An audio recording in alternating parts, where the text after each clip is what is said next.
अस्सलाम वालेकुम students.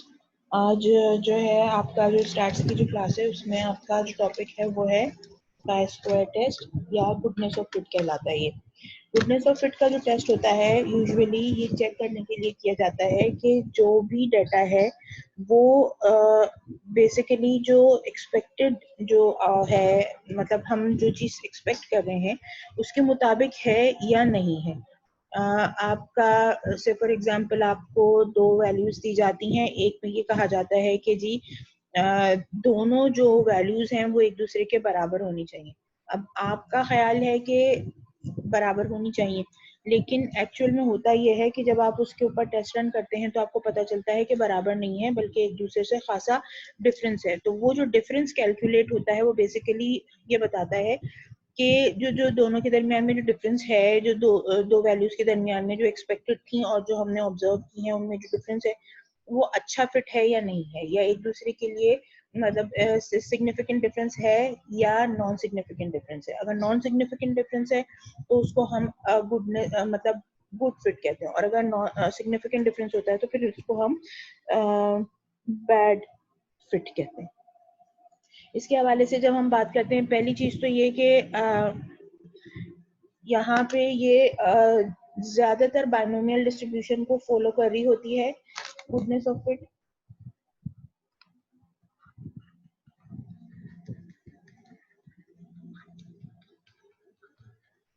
Binomial distribution को फॉलो कर रही होती है, लेकिन जरूरी नहीं है। ये नॉर्मल डिस्ट्रीब्यूशन की जो डाटा होता है उसको भी ये फॉलो कर रहा होता है। ये टेस्ट जैसे मैंने आपको बताया क्यों किया जाता है, why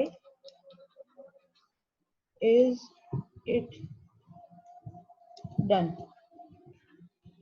it is done to know whether the given data set follows the specified distribution or not। ठीक है, अब ये जो स्पेसिफाइड प्रोबेबिलिटी डिस्ट्रीब्यूशन होती है उसका मतलब ये है कि इधर जो प्रोबेबिलिटी है वो बाइनोमियल प्रोबेबिलिटी डिस्ट्रीब्यूशन है, नॉर्मल प्रोबेबिलिटी डिस्ट्रीब्यूशन है, या पॉइजन की जो प्रोबेबिलिटी डिस्ट्रीब्यूशन है। वो डिपेंड करता है आपने किस डिस्ट्रीब्यूशन को मद्देनजर रखते हुए टेस्ट रन किया है, उसी के हिसाब से आपका जो टेस्ट है वो आपको उसका फिट बताएगा। अच्छा, इसको एक और जो वजह है कि ये टेस्ट क्यों किया जाता है वो ये है कि ये इसलिए देखा जाता है कि हाउ वेल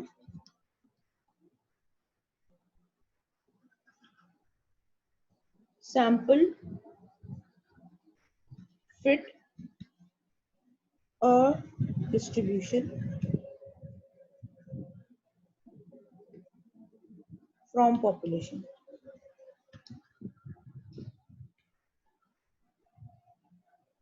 ठीक है जी, और पॉपुलेशन के मुकाबले में ये जो मतलब जो हम एक्सपेक्टेड निकाल रहे होते हैं वो यूजुअली ये सोचकर निकाल रहे होते हैं कि जी पॉपुलेशन के हिसाब से ये एक्चुअल में रिजल्ट आना चाहिए। अगर तो ये रिजल्ट एक्चुअल में आ रहा है तो इट्स अ गुड फिट, और अगर नहीं आ रहा है तो ऑब्वियसली जैसे मैंने कहा कि इट्स अ बैड फिट। अच्छा, अब यहाँ पे हम एक और जो चीज करेंगे वो ये है कि जो जो जो दो तीन चीजें हैं जिसको फॉलो किए बगैर आपका जो गुडनेस और फिट का टेस्ट है वो कंप्लीट नहीं हो सकता। उसमें एक चीज जो नोट करने की है वो ये है कि डेटा को कैटेगोरिकल वेरिएबल की फॉर्म में होना चाहिए। Data should be distributed into categories.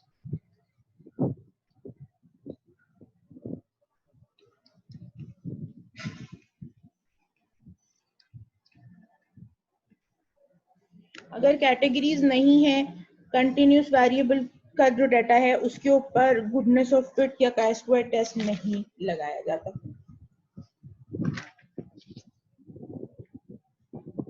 इसके अलावा when to do chi square test,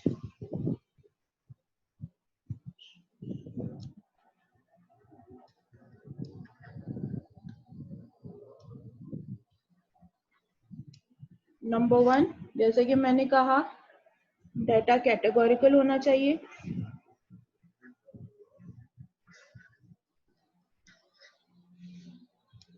जो सैम्पलिंग टेक्निक है वो सिंपल,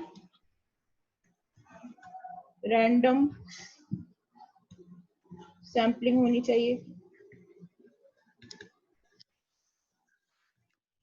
और तीसरी चीज ये है कि एक्सपेक्टेड वैल्यूज जो हैं उसमें जब आपका जो कैटेगरी बन रही है उसमें जो वैल्यूज हैं वो 5 से कम नहीं होनी चाहिए। से फॉर एग्जांपल मैं ये कहती हूँ कि हमारे पास 3 कैटेगरीज हैं और हमारे पास कोई 30 के करीब का डाटा है, और उन 30 कैटेगरीज को अगर तो हम एक्सपेक्ट करते हैं तो अगर इक्वल फिट के हिसाब से बैठेंगे तो हर कैटेगरी में 3 कैटेगरीज में 30 के डाटा के हिसाब से 10-10 बैठना चाहिए। लेकिन ठीक है 10 नहीं है, आगे पीछे हो रहे हैं, तो अगर किसी डाटा किसी एक कैटेगरी में 5 से कम की सैम्पलिंग हो रही है तो इसका मतलब ये हुआ कि आप chi-square रन नहीं कर सकते। आपको क्या करना पड़ेगा, जो क्लोज तरीन जो 2 कैटेगरीज है उनको आपस में मर्ज करना पड़ेगा, ताकि फिर जो है वो सैंपल जो बेसिकली आ रहा है वो 5 से अबव हो जाए। तो sample should be above 5 in each category। जब ये 3-4 चीजों को दिमाग में रख लिया जाता है तो फिर उसके बाद हम chi-square का टेस्ट रन कर सकते हैं। chi-square को टेस्ट रन करने के लिए देयर आर सम स्टेप्स, तो हम ये डिस्कस करेंगे कि steps to follow chi-square test. Number 1, सबसे पहले जो काम हम हमेशा स्टैट्स में करते हैं, we have to test a hypothesis.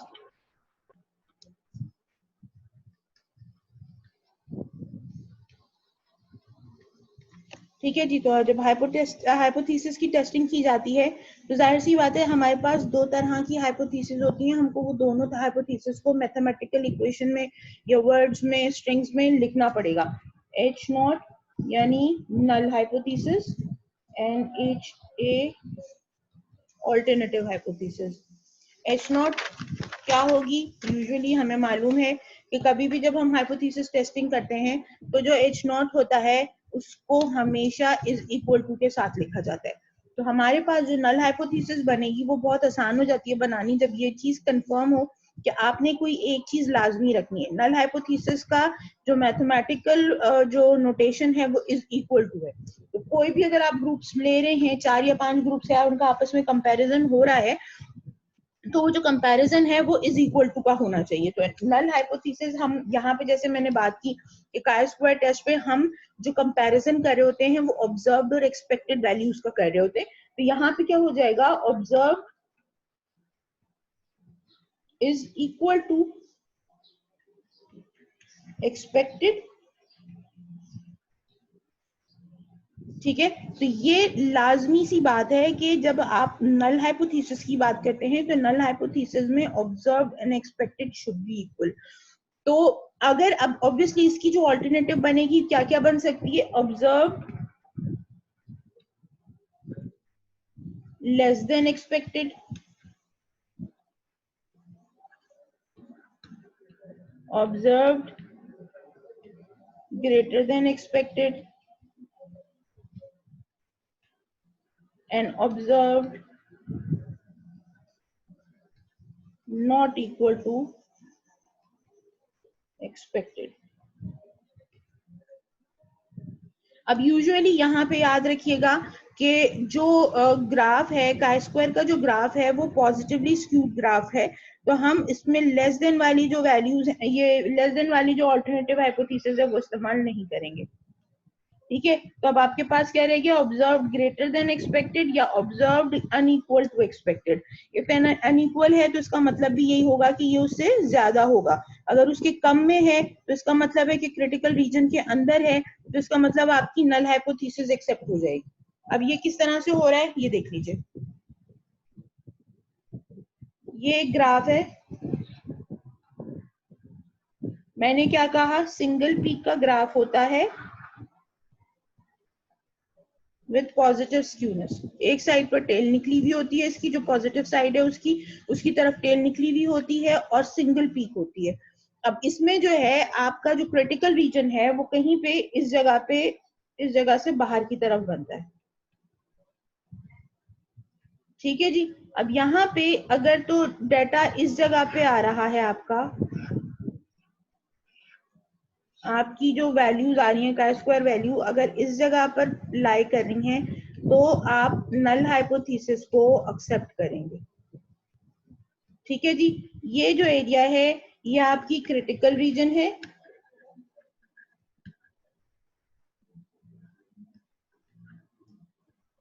और ये रिजेक्शन रीजन है।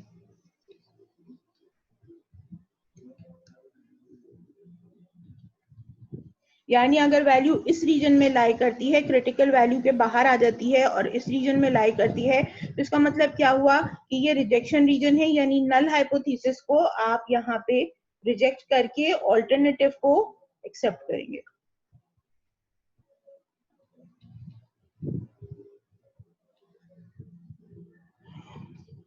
यहां तक बात क्लियर होगी? ठीक है जी। अच्छा, इसके बाद फिर हम आगे चलते हैं। जब आपने ये कर लिया तो पहली चीज जो आपने की वो ये की कि आपने स्टेप नंबर 1 क्या था कि टेस्ट अ हाइपोथेसिस। हाइपोथेसिस में जैसे मैंने आपको बताया ग्राफ के हवाले से भी और क्रिटिकल रीजन के हवाले से मैंने यहीं पे आपको बता दिए। जो सेकंड स्टेप है उसके अंदर आप क्या करोगे? अच्छा नहीं, सबसे पहले यहाँ पे just before starting your hypothesis testing what you have to do before that, यानी स्टेज 0 कह लेते हैं हम उसको हम स्टेजेस में इंक्लूड नहीं करते, स्टेज 0 कह देते हैं। You have to calculate the expected value.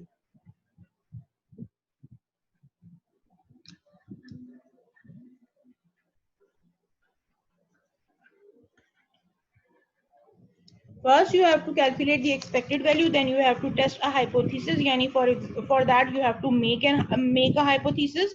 Hypothesis बनाने के बाद what you have to do is you have to compute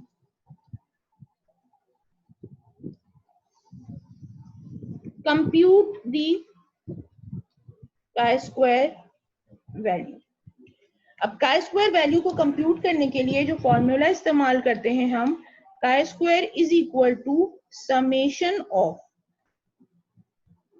observed minus expected का square divided by again expected value. अब जितनी भी आपके पास कैटेगरीज होती हैं उन तमाम कैटेगरीज के ऑब्जर्व को एक्सपेक्टेड से माइनस करके उसका स्क्वायर निकालेंगे और जो वैल्यू आएगी उसको डिवाइड करेंगे एक्सपेक्टेड वैल्यू से अगेन। अब ये तमाम के तमाम समेशन हो रही है तो इसका मतलब जितनी भी वैल्यूज हैं उनको आपस में फिर प्लस करेंगे और प्लस करने के बाद जो वैल्यू आएगी उस वैल्यू को आप का स्क्वायर वैल्यू कहते हैं, कंप्यूटेड का स्क्वायर वैल्यू। का स्क्वायर कंप्यूटेड इज दिस, मतलब ये फॉर्मूला जब फिल हो जाएगा तो उसके बाद व्हाटएवर द वैल्यू इज,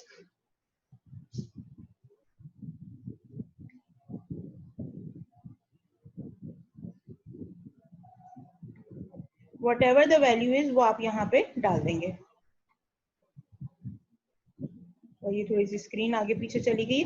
हाँ जी, इस जगह पर whatever ABC is the value वो आप यहाँ पे मेंशन कर देंगे तो ये आपकी काई स्क्वायर कंप्यूटेड हो जाएगी। कंप्यूटेड काई स्क्वायर के बाद जो तीसरी चीज आपको मालूम करनी है, जो थर्ड स्टेप बनता है, that is you have to calculate the degree of freedom.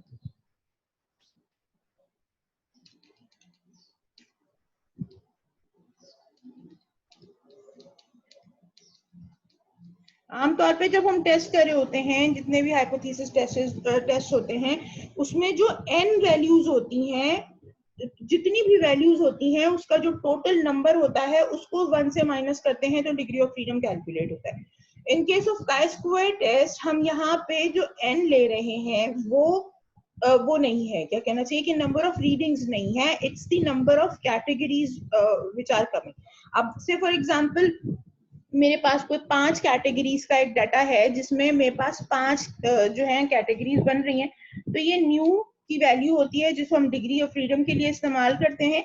जो न्यू वैल्यू है इसमें क्या हो जाएगा, कैटेगरीज -1। तो नंबर ऑफ कैटेगरीज है चूंकि इस वजह से अगेन ये n-1 ही कहलाएगा, लेकिन यहाँ पे मेंशन करने की जरूरत है where n stands for number of categories। जब नंबर ऑफ कैटेगरीज आ गई हैं आपके पास n-1 whatever जो आपके पास न्यू वैल्यू आ गई है वो आपने यहाँ पे मेंशन कर दी, या आपकी स्टेप नंबर 3 हो गई। स्टेप नंबर 4 जो है वो क्या है? स्टेप नंबर 4 ये है कि आपने क्रिटिकल रीजन फाइंड आउट करना है।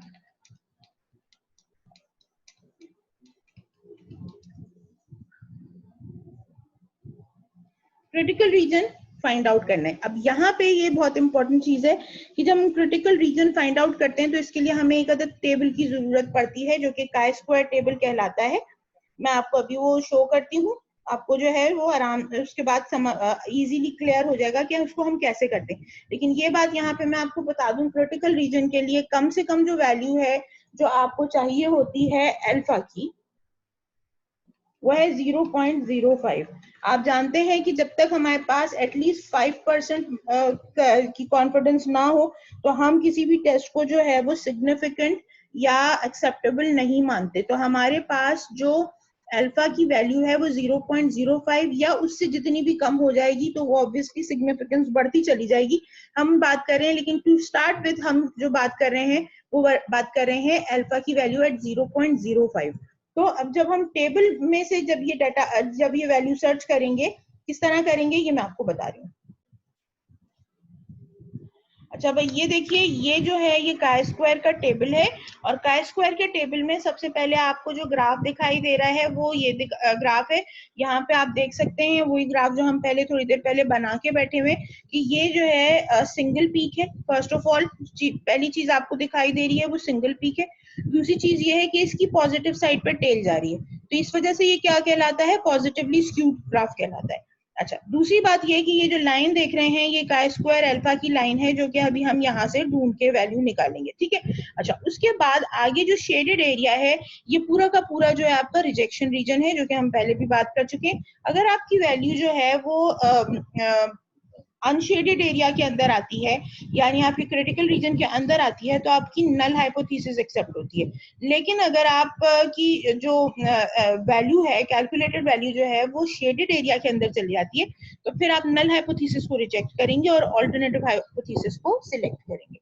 अच्छा, अब इसके बाद क्या बात है कि अगर आप और से देखें तो यहाँ पे आपको एक अदद कॉलम दिखाई दे रहा है न्यू का।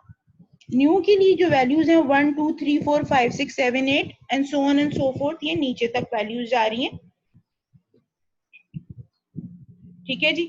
यहाँ पे एक बहुत इंपॉर्टेंट बात याद रखिएगा कि जो जो डिग्री ऑफ फ्रीडम है इसकी बेस पर जो है आपका जो ग्राफ है उसका शेप डिपेंड करता है। कौन सा ग्राफ? जो काई स्क्वायर का जो ग्राफ है वो डिपेंड कर रहा होता है डिग्री ऑफ फ्रीडम के ऊपर, ठीक है। अगर तो आपका डिग्री ऑफ फ्रीडम बिल्कुल शुरू का आ रहा है, यानी 1 या 2 आ रहा है, तो इसका मतलब ये है कि आपका पीक और बहुत ही शार्प पीक का ग्राफ होगा जो कि बहुत कम एक्सटेंड करेगा आगे की तरफ, क्योंकि डिग्री ऑफ फ्रीडम बहुत छोटा है। लेकिन जब आप 5 या 6 7 का जो अगर आपके पास डिग्री ऑफ फ्रीडम आता है तो आपके ग्राफ की जो शार्पनेस है वो कम हो जाती है, ब्लंट हो जाता है ग्राफ और उसकी एक्सटेंशन बढ़ जाती है, ठीक है जी। लेकिन जैसे जैसे ये डिग्री ऑफ फ्रीडम बढ़ता चला जाता है, जैसे ही ये 20 पे पहुंचता है एंड 20 अबव जाना शुरू करता है, तो ग्राफ जो है वो नॉर्मल डिस्ट्रीब्यूशन जो ग्राफ है, जो नॉर्मल डिस्ट्रीब्यूशन का जो कर्व है उसकी शेप का कमोबेश उसकी शेप का होना शुरू हो जाता है। पहली चीज तो ये हो गई। दूसरी चीज ये है कि अगर हम for example value find out करना चाह रहे हैं अल्फा की, अल्फा एट 0.05 में एंड न्यू व्हाटएवर, तो अब क्या हुआ कि फॉर एग्जांपल मैं ये कहती हूँ कि मेरे पास 5 कैटेगरीज हैं जिनमें मैंने टेस्ट रन किया है, तो वो जो 5 कैटेगरीज मैंने टेस्ट रन की हैं तो न्यू क्या निकालूंगी मैं उसका 5 - 1 that is 4। If I am talking about this value at 4th degree of freedom, ठीक है। तो यहाँ पे ये जो रो है मुझे वो चेक करनी है फॉर माय क्रिटिकल वैल्यू। तो अब ये वाली जो वैल्यू है ये इस लाइन को मैं लेके चलती जाऊंगी और फिर इसको मैं चेक करूंगी, जैसे मैंने आपको बताया अल्फा की वैल्यू 0.05 के ऊपर। Now this is my value of alpha for this test 9.488 if my degree of freedom is 4। अच्छा, ये वैल्यू ऑब्वियसली आगे पीछे होती रहेगी जैसे जैसे, अच्छा कहीं कहीं पे ये भी होता है कि हमें मेंशन किया जाता है कि वैल्यू ऑफ अल्फा जो है वो 0.025 रखनी है। अगर तो हमको 0.025 रखनी है, हम बहुत मजीद प्रिसिशन और एक्यूरेसी की तरफ जाना चाह रहे हैं, तो उसके लिए फिर आप फिर यहाँ पे इस वाले कॉलम को भी चेक कर सकते हैं। फर्दर एक्यूरेसी के लिए जाना है तो ये वाला कॉलम, और उससे भी ज्यादा शार्पनेस शो करनी है यानी 99.5 अगर आपको परसेंट कॉन्फिडेंस चाहिए तो उसके लिए फिर आप जो है वो लास्ट वाले जो कॉलम है उसकी वैल्यूज उठाएंगे, और अगर उससे कम होगी वैल्यू तो फिर वो नल हाइपोथेसिस एक्सेप्ट हो जाएगी। अब ये वैल्यू आपने कैलकुलेट कर ली, this is how you calculate your critical region, ठीक है जी। उसके बाद फिर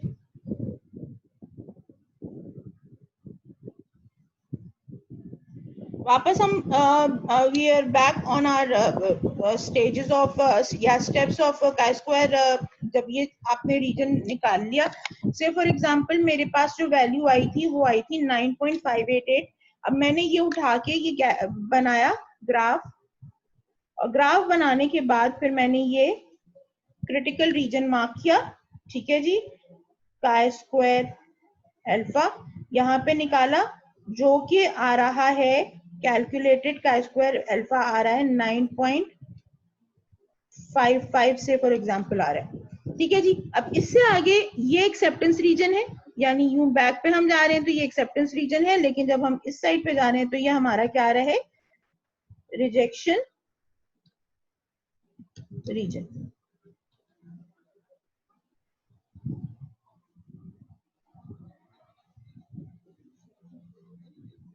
ये मैंने रिजेक्शन रीजन को शेड कर दिया ताकि बिल्कुल क्लियर हो जाए कि ये वाला पोर्शन जो है ये हमारा रिजेक्शन रीजन है,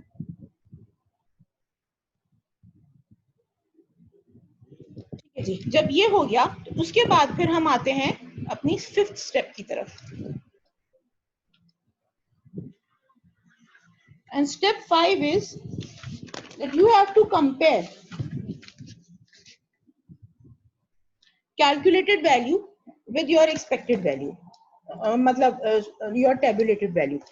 ये वाली टेबुलेटेड वैल्यू है, ठीक है। Chi square alpha is tabulated, chi square alpha tabulated है, और इसको वर्सेस चेक करेंगे आप किसके साथ, काई स्क्वायर कैलकुलेटेड के साथ।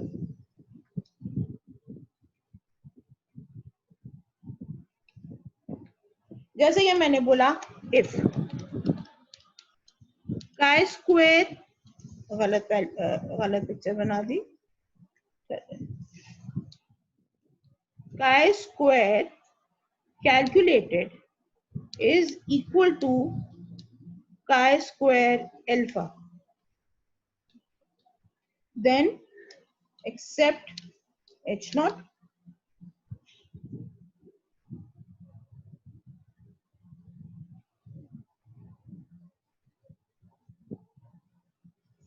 If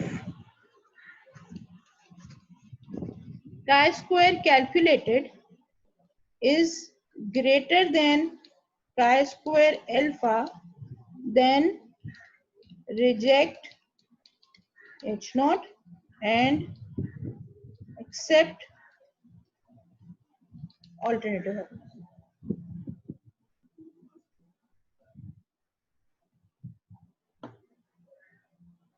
ठीक है जी। और उसके बाद जो लास्ट स्टेप होगी, जैसे आपने यहीं पर डिसीजन ले लिया कि एक्सेप्ट कर रहे हैं या नहीं कर रहे, अपना जॉब जो भी आपके पास जो क्वेश्चन था उसके हिसाब से मेक योर इन्फरेंस।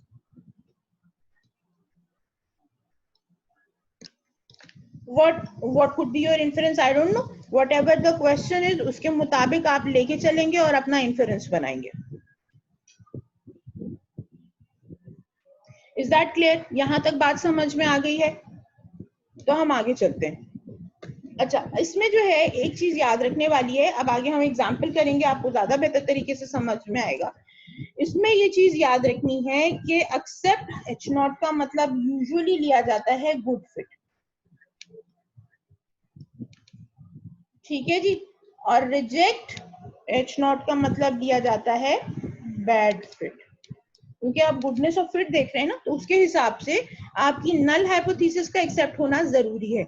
लेकिन अगर नल हाइपोथेसिस एक्सेप्ट नहीं हो रही है तो इसका मतलब ये है कि ये जो एक जो बुकिश नॉलेज है कि जी हर चीज एक जैसी अच्छी है, सब कुछ सेट है, हर चीज अच्छी चल रही है, that is not the case. The case is far more different, far more complicated from the things we were expecting, ठीक है। तो बेसिकली ये जो इन्फेरेंस है ये बन रही होती है इस हवाले से देखा जाए तो। एक चीज यहाँ पे जैसे मैं आपको एक पिक्चर और आपके साथ शेयर करना चाहूंगी,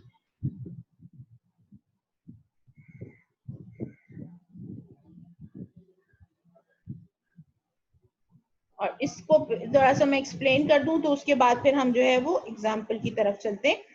ये वाली जो पिक्चर है ये अब आप देख सकते हैं, जो मैं अभी आपको थोड़ी देर पहले कह रही थी कि ये जो ग्राफ बनता है वो किस तरह से बनता है। इसमें अगर आप एक चीज नोट करें तो वो ये है कि अगर जो आपका जो डिग्री ऑफ फ्रीडम है वो 1 है तो ये ग्राफ की शेप देख सकते हैं आप। तो मतलब ये किसी भी किस्म की कोई पीक ही नहीं बन रही है, कुछ अजीब सा ग्राफ बन रहा है। अगेन 2 के साथ भी तो कम से कम जो है आपका डिग्री ऑफ फ्रीडम 3-4 हो तो आपके पास जरा बेहतर किस्म का डाटा आ सकता है। तो अब आप देख सकते हैं कि अगर तो डिग्री ऑफ फ्रीडम 3 है तो ग्राफ का शेप ये होगा, अगर तो डिग्री ऑफ फ्रीडम 4 है तो ग्राफ का शेप ये होगा, and so on and so fourth. जैसे जैसे आप आगे बढ़ते जाते हैं आपका ग्राफ जो है वो नॉर्मल की तरफ जाना शुरू होता है।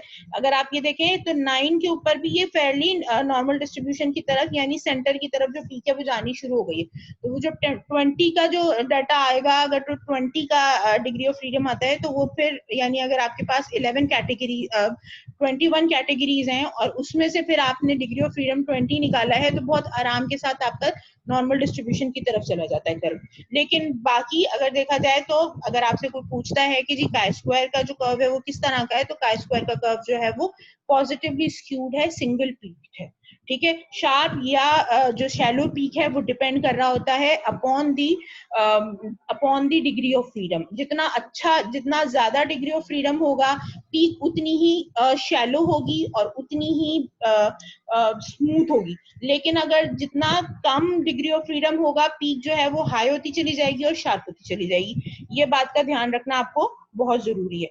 अच्छा, इसके बाद फिर आपके पास जो है एग्जाम्पल के लिए हम चलते हैं दोबारा से लास्ट जो पेज हम कर रहे थे उसके ऊपर हम दोबारा एक एग्जाम्पल करेंगे, सवाल है जो हम इसको रन करेंगे और उसके बाद फिर आप इसको देख सकेंगे कि ये हमने जो ये टेस्ट किया ये किस तरह से वर्क कर रहा है।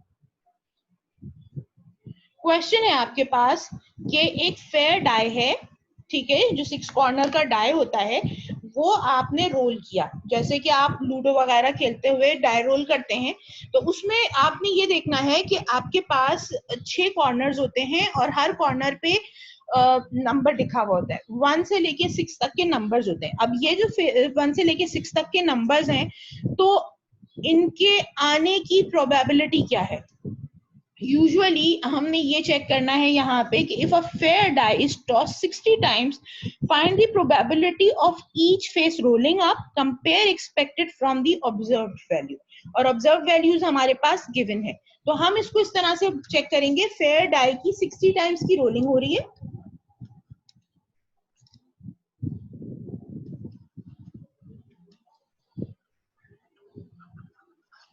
ठीक है जी, और जो आपके पास जो ऑब्जर्व्ड वैल्यू आई है वो किस तरह से आई है, 1 2 3 4 5 6। अब आपको पता है डाई के ऊपर यही 6 नंबर्स होते हैं, इनमें से कौन से वाले के आने की चांसेस कितने हैं वो अभी हम कैलकुलेट कर रहे हैं। ऑब्जर्व क्या है कि आपने 60 टाइम्स जो है वो डाई को रोल अप किया, ठीक है जी, और हर बार जो फेस आया उसको आपने नोट डाउन कर लिया।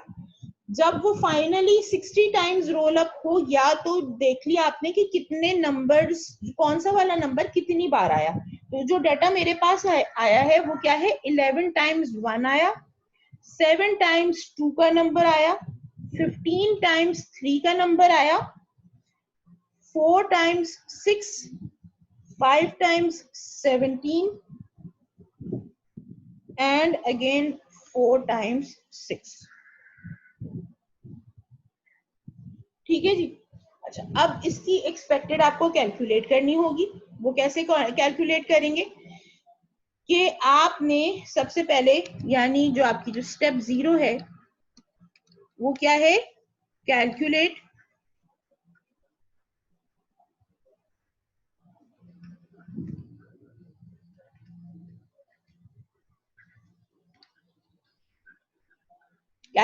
Expected value. Calculate expected value के लिए आप क्या करोगे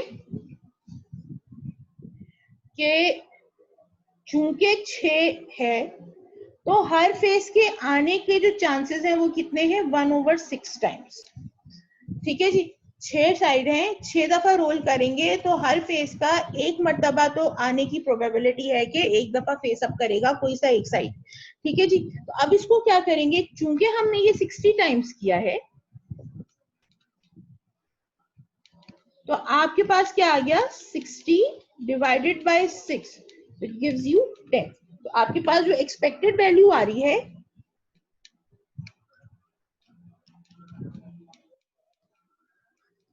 माइंड यू यहाँ पे काय स्क्वायर में दो तरह से टेस्ट रन किया जाता है। व्हेन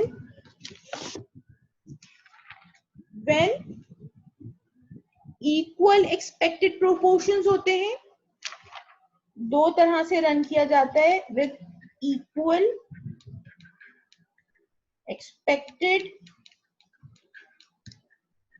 प्रोपोर्शंस, और दूसरा है अनइक्वल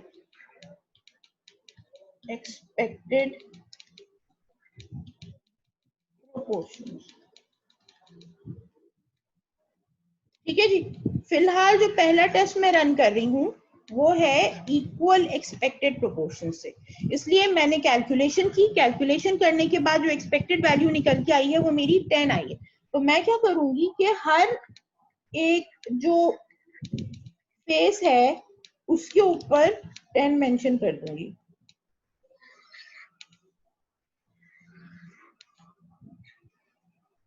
ये बात याद रखिएगा, अगर एग्जाम में ये सवाल आता है तो एक्सपेक्टेड खुद कैलकुलेट करना है। बस आपको ये बता दिया जाएगा कि एक्सपेक्टेड या अनएक्सपेक्टेड, एक्सपेक्टेड प्रोपोर्शंस इक्वल के साथ करने हैं या अनइक्वल के साथ करने, वो चीज मेंशन करनी होगी। सबसे जो सिंपल सी चीज है स्टेप 0 में, वो आपने क्या किया, सबसे पहले आपने एक्सपेक्टेड वैल्यू जो है उसको कैलकुलेट करके निकाल लिया, और वो फिर आपने टेबल के अंदर, जो आपको जो डाटा टेबल गिवन है उसके अंदर आपने उसको मेंशन कर दिया। मेंशन करने के बाद अब आप आते हैं स्टेप 0 पर, स्टेप 1 पर, और अब आपने क्या बनाना है, हाइपोथेसिस बनानी है। तो H0 इज P1, यानी 1 आने की जो प्रोबेबिलिटी है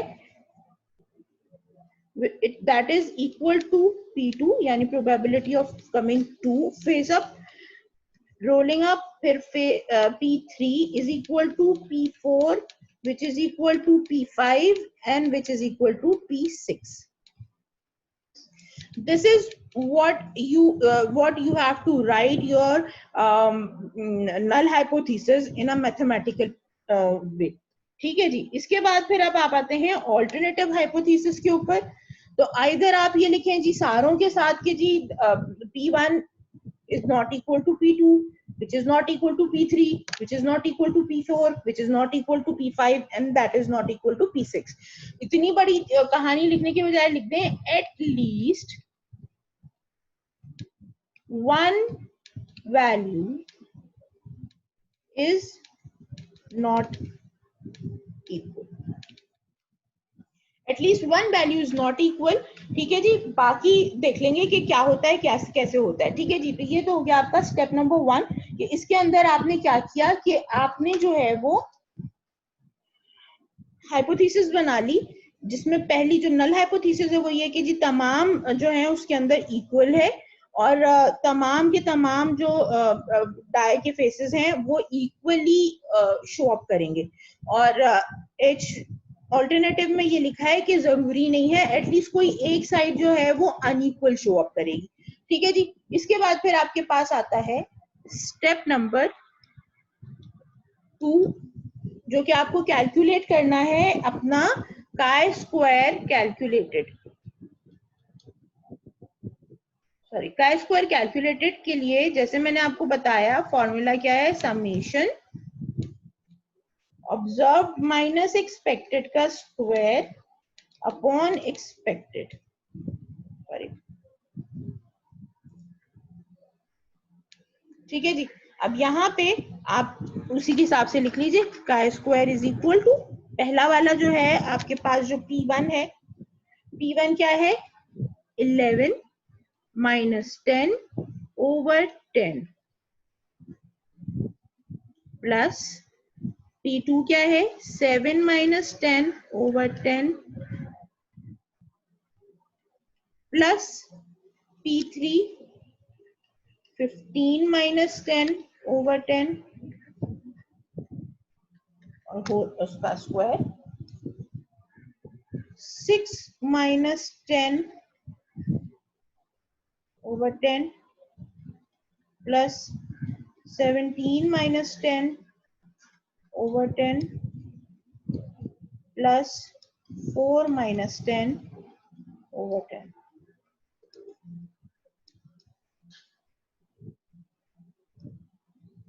ठीक है जी।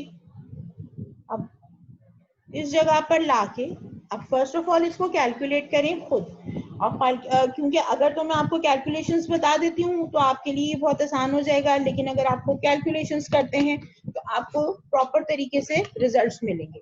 खुद कैलकुलेट कीजिए। फाइनली जो रिजल्ट्स आएंगे वो किस तरह से आएंगे, P1 का आंसर है 0.1 प्लस 0.9 प्लस 15 माइनस 10 क्या बचेगा 5, 5 5 से 25, 2.5 आएगा, डिवाइड करेंगे 10 से, 6 माइनस 10 4, 4 4 जा 16, डिवाइड करेंगे इसको तो आंसर क्या आएगा 1.6। उसके बाद 17 माइनस 10 7, 7 7 जा 49, डिवाइडेड बाय 10 4.9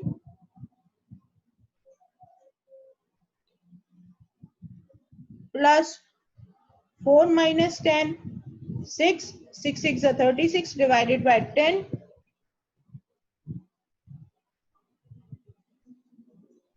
तो ये आएगा 3.6। टोटल कितना आ रहा है आपके पास, इस सबको कैलकुलेट करें तो 13.6। तो आपकी जो काय स्क्वायर कैलकुलेटेड वैल्यू आ रही है वो कितनी आ रही है 13.6 की वैल्यू आ रही है। This was your step number 3, sorry 2।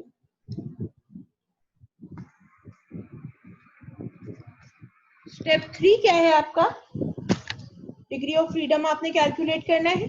Degree of freedom के लिए अब आप देख लीजिए आपके पास कितने ग्रुप्स हैं, ग्रुप नंबर है 1 2 3 4 5 6, ठीक है जी।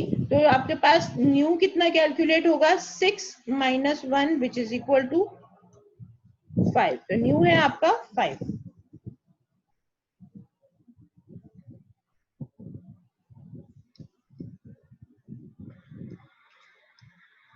स्टेप 4, क्रिटिकल रीजन कैलकुलेट करने के लिए आपको न्यू मिल गया है 5 और अल्फा चाहिए 0.05, ठीक है जी। इसके लिए आपको अगेन दोबारा से टेबल की तरफ जाना पड़ेगा।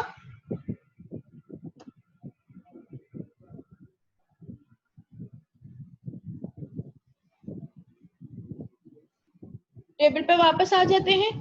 टेबल में आपके पास जो न्यू आ रहा है वो 5 आ रहा है, ठीक है। और जब इसको आप इसके अंदर चेक करेंगे 0.05 के कॉलम में चेक करेंगे तो जो वैल्यू आ रही है वो कितनी आ रही है 11.070, ठीक है जी। तो अब आप इस 11.070 को लेके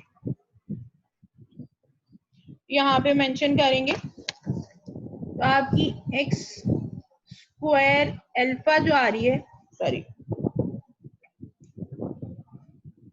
काय स्क्वायर अल्फा जो आ रही है वो आ रही है 11.070।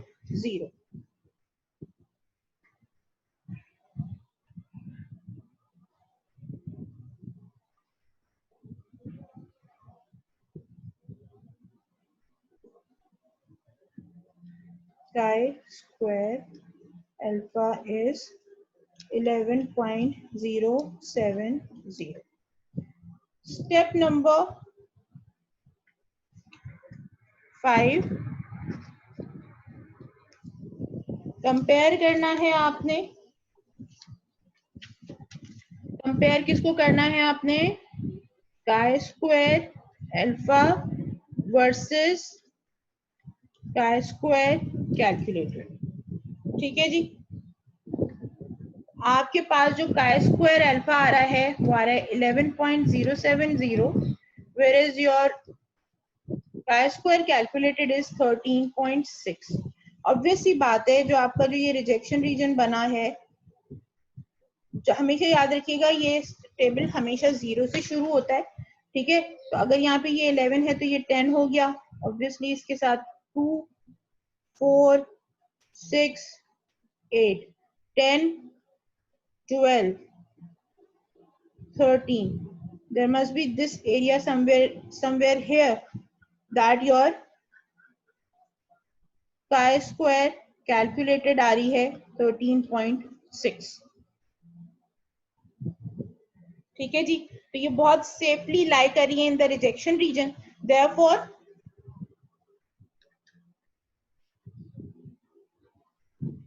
we reject null hypothesis।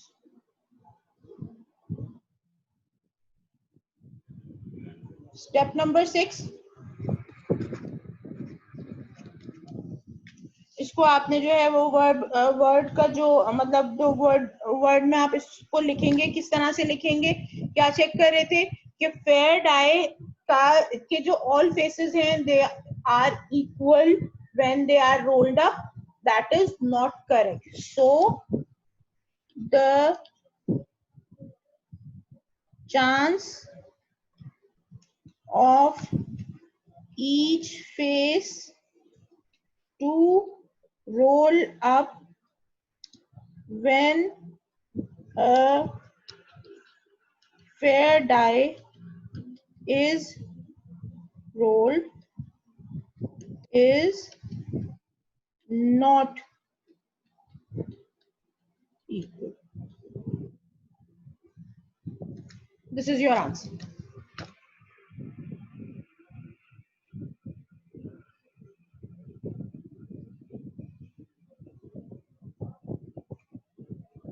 This is how you will calculate your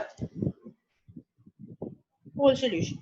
अच्छा, अब इसी चीज को आप देख सकते हैं यहाँ पे, क्योंकि ये एक ही जगह पे मैंने डाला हुआ है।